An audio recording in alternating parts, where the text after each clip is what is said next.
Welcome to the deep dive. Today, we're really digging into the final act of the UEFA Under-21 Euro 2025 group stage.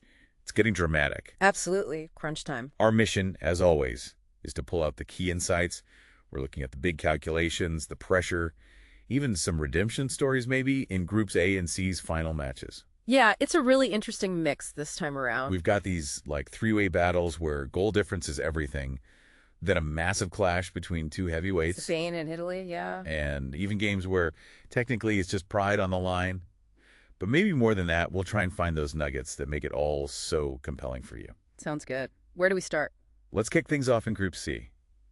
France versus Poland. Feels like a real contrast here. Oh, massively. France, they're sitting pretty, just need a draw to go through. Poland, though. Poland are already out. It's been, well, a bit disastrous for them, hasn't it? That 5-0 hammering by Portugal. Oof, yeah. And only one goal scored in total. A penalty.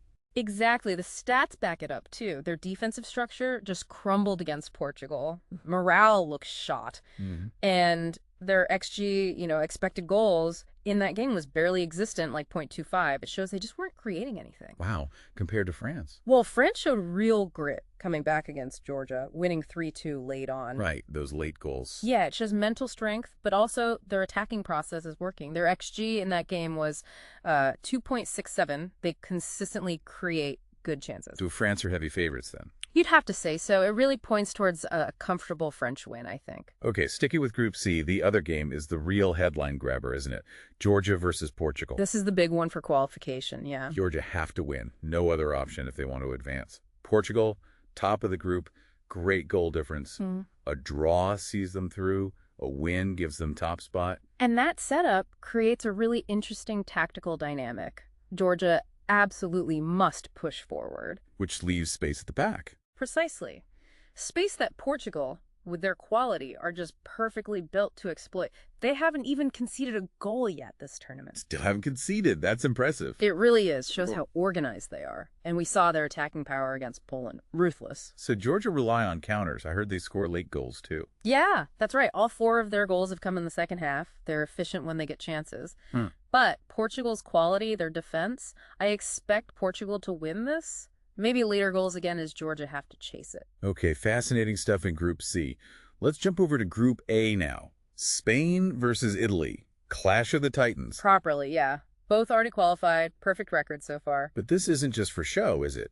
It's about getting potentially an easier route in the knockouts. Exactly that. Avoiding potentially the winner of England versus Germany. That's a huge incentive. And here's the interesting bit. Spain only need a draw to win the group. That's right. Tiebreaker rules. Goal difference is identical, but Spain have scored more goals, so Italy must win to finish top. Which forces Italy's hand a bit. It creates this tactical paradox. Spain, love possession, high volume attacking. Italy, we know, are usually so pragmatic defensively. 2 1-0 wins so far. Classic Italy, some might say. Yeah. But now they have to attack. They have to play against type, really. That could open doors for Spain's technical players. Spain usually do well head-to-head, too, don't they? Historically, yes. So I think this might be quite tense, probably low scoring. A 1-1 draw, maybe even 0-0 feels very possible. That would suit Spain just fine. Okay. A strategic battle. Finally, the other Group A game. Romania versus Slovakia. A bit of a dead rubber. Well, in terms of qualification, yes, both are out. But there's still plenty to play for. Like what? Pride. Coefficient points. Exactly. Professional pride, definitely. Slovakia have home support, too. And those UEFA coefficient points are actually pretty important for future seedings and tournament spots. Right, okay, so not meaningless then. Who's looking stronger? Slovakia seem to have the edge. They've got a full squad. They're at home. And their underlying numbers have been better. They actually had a higher XG than Italy in their game, despite losing 1-0. So they were creating better chances, just unlucky maybe. Sort of, yeah. Romania, they've shown spirit, but they've been outcreated in their games. Plus, I think they have a key forward suspended and some injury worries. Okay. With the qualification pressure off, maybe Slovakia's attackers feel a bit more free. I'd expect Slovakia to get a win here. Could be quite open, actually. Right, so quite a lot going on even in that game.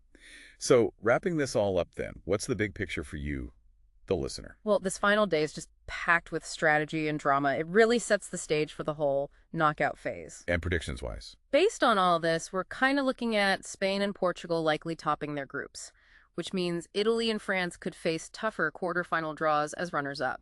Right. So here's a final thought for you to mull over. Think about how sometimes teams, even strong ones, are forced by the situation to play completely against their usual style. Like Italy having to attack. Exactly.